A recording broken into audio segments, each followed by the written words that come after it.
Vou fazer agora um vídeo aqui falando sobre minha experiência com um roteador, um access point de uso corporativo que eu adquiri para uso doméstico mesmo, porque eu tenho o interesse de usar as funções de check-in e de vault ali no recurso que ele tem de hotspot. E aproveitando o potencial desse aparelho, eu fiz algumas modificações nele. Peço até desculpa à marca Intelbras, aos engenheiros, mas eu não ficaria tranquilo, sossegado, se eu não fizesse essa modificação, sendo o entusiasta que eu sou com equipamentos de rede, principalmente de Wi-Fi. Já há 10 anos que eu configuro esses equipamentos, faço modificações, desde aqueles roteadores com chipset Realtek, chipset Halink, o Qualcomm Atheros mesmo, e que mesmo tendo uma potência satisfatória, o software dele e o hardware dele não suportam muitos acessos simultâneos, né? Muitos usuários usando simultaneamente. Então eu dei preferência agora pela aquisição de um roteador, um access point, um hotspot de uso corporativo, porque com certeza o forte dele é a rapidez, né, do processamento dele, de software, a parte lógica dele.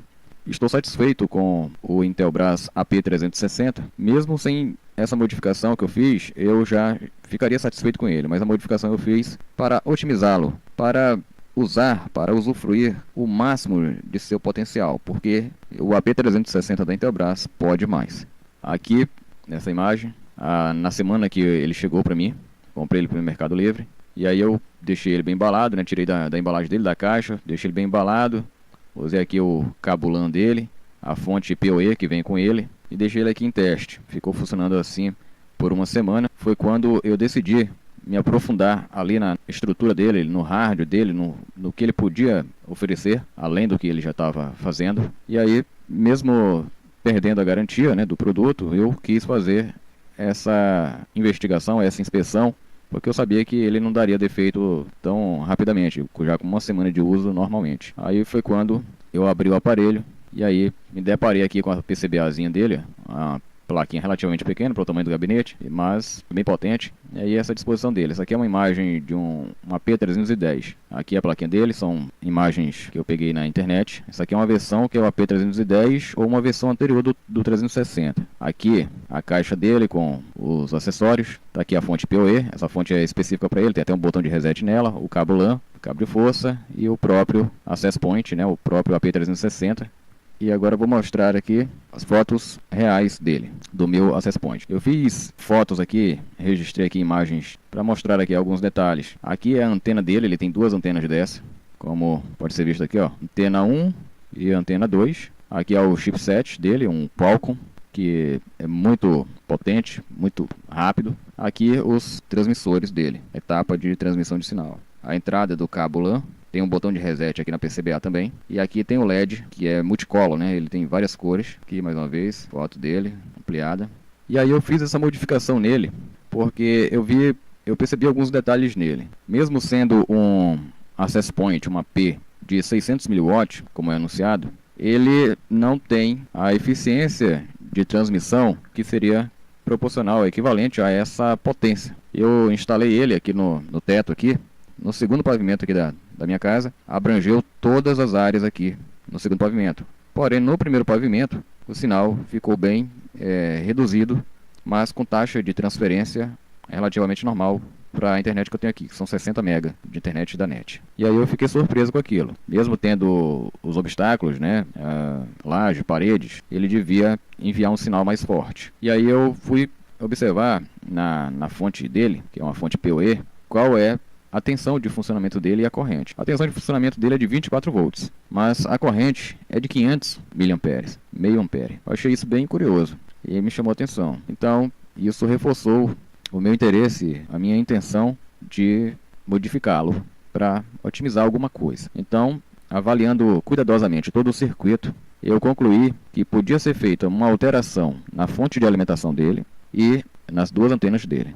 Observando aqui nesse circuito, você pode observar que ele tem esse chip e esse outro chip. São dois reguladores de tensão. A tensão dos 24 volts 500 mA que vem da fonte PoE ela é 24 volts porque está considerando que a fonte ficaria muito longe dessa plaquinha PCBA e nesse percurso poderia ter queda de tensão. Então o fabricante optou por usar uma fonte de 24 volts considerando essa queda de tensão. Mas se caísse a tensão, cairia também a corrente. Então já geraria uma deficiência aqui nessa alimentação dessa placa, na alimentação do access point, na alimentação do AP360. Principalmente considerando a sua potência de transmissão, que é de 600 mW, teoricamente. Então, vendo o datasheet desses chips, que são os dois, é o mesmo número. Esse aqui é um chip regulador, é um circuito integrado regulador de 4 volts a 28 volts, com saída de 3 amperes. Esse circuito integrado é o que regula a tensão de saída de 3V3. 3,3 volts, e esse aqui, esse circuito integrado, regula a tensão de saída de 5 volts. Então, não precisava de uma tensão tão alta, que os 24 volts, se essa fonte estivesse mais próxima desse AP, desse access point. Então, por isso, eu optei não usar a fonte PoE e usar uma fonte comum P4. E aí eu coloquei uma fonte de 12 volts por 2 amperes. Porque se a original era de 500 mA, então 2 amperes seria 3 vezes mais ou 4 vezes mais a corrente nativa, original. E decidi também colocá-lo do lado de fora, do lado externo de minha casa, acima do telhado, em uma caixa hermética com uma tomada de ar para ter uma ventilação forçada. Eu não podia deixá-lo naquele gabinete original, né? Aquele disco voador dele, aquele formato redondo, aquele prato. Eu então decidi colocá-lo em um outro case, em um outro gabinete. Peguei um gabinete qualquer, de um equipamento qualquer, que tivesse as dimensões proporcionais às modificações que eu iria fazer. E aí encontrei esse case aqui, esse gabinete. Fiz aqui a adaptação de 2 antenas de 5 dBi cada, destacáveis. Então eu usei esse cabo aqui, esse conector com esse cabinho, e conectei no lugar das antenas originais, porque já existem os conectores de espera dessas antenas externas. Mas aqui há também nesse conector uma chave. Uma vez a antena externa omnidirecional conectada, essa antena acoplada aqui, essa antena interna, é desativada. Há uma chave aí. Então, como eu não tenho esse conector e a conexão do cabo aqui, que leva até o conector onde a antena é enroscada, seria soldado, eu tive que interromper a ligação com essa antena. Foi quando eu removi esse componente aqui, que na posição esquemática está como um capacitor, mas na verdade ele é um fusistor, ou simplesmente um jump. Eu achei até curioso isso também. Então, do jeito que ele vem aqui, é como se essa antena dele tivesse em curto-circuito com GND, com o negativo da placa. E é bem curioso isso, mas isso é válido também para radiofrequência, né? A radiofrequência tem um comportamento muito complexo. E aí fica parecendo um curto-circuito, mas na verdade está transmitindo.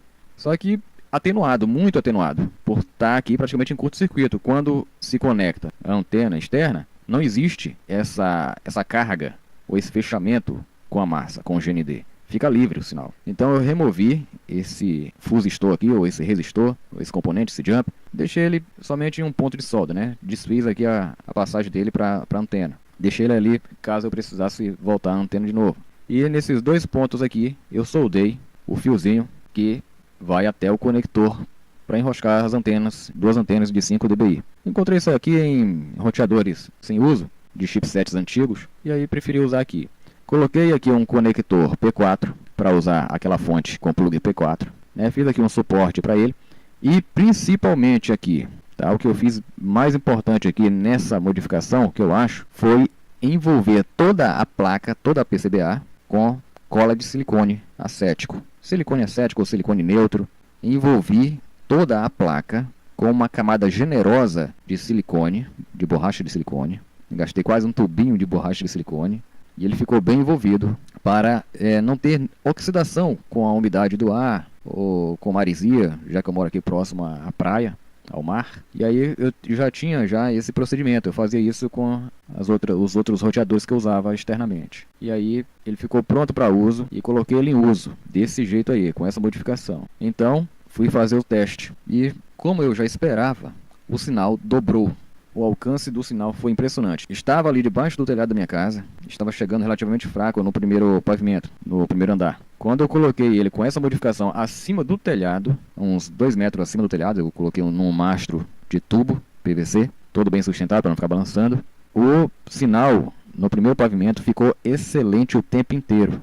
E o raio de alcance dele aumentou também. Nas especificações do produto, em vídeo de publicidade, eu já vi que anunciam alcance de 400 metros. Mas isso aí eu imagino que só aconteceria se ele tivesse muito alto. Ele, na altura que ele está aqui em minha residência, considerando a altura dos dois pavimentos, ele está a 10 metros de altura, pegando por cima do telhado, sem muitos obstáculos na frente, e ele está dando um alcance de 100 metros, no máximo. E o que eu acho mais interessante aqui, não é nem o alcance, porque como a gente hoje vive cercado por dispositivos, access point, roteadores transmitindo Wi-Fi em todos os canais, potentes também, ficam irradiando o sinal para todo lado. Falar de alcance de access point com antena Omni, hoje é bem complicado.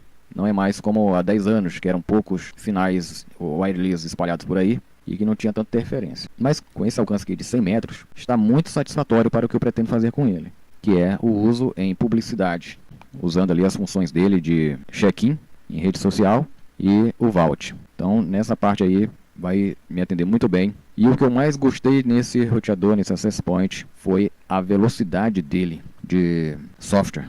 Ele é muito rápido, a taxa de transferência é muito alta. Eu tenho 60 MB aqui de internet. Quando o sinal está estável, de boa para excelente, eu consigo medir no medidor de velocidade de internet 45 MB. Dos 60 MB que eu tenho, eu já consegui medir 45 MB para um dispositivo. Isso é muito bom. Ele tem uma taxa de transferência muito alta. E são simplesmente 300 MB a taxa de transferência máxima dele. Mas sabemos que em Wi-Fi ele não atinge a transferência máxima. É bem difícil. Estou satisfeito com esse aparelho. E agora vou providenciar para ele um computadorzinho velho aí, um notebook ou um desktop mesmo, para ser o servidor daquele software de gerenciamento dele, que é o Wisefy. Então fica aí a dica. Se mais algum entusiasta quiser fazer essa modificação, é bem válida. Vai funcionar muito bem. Até mais.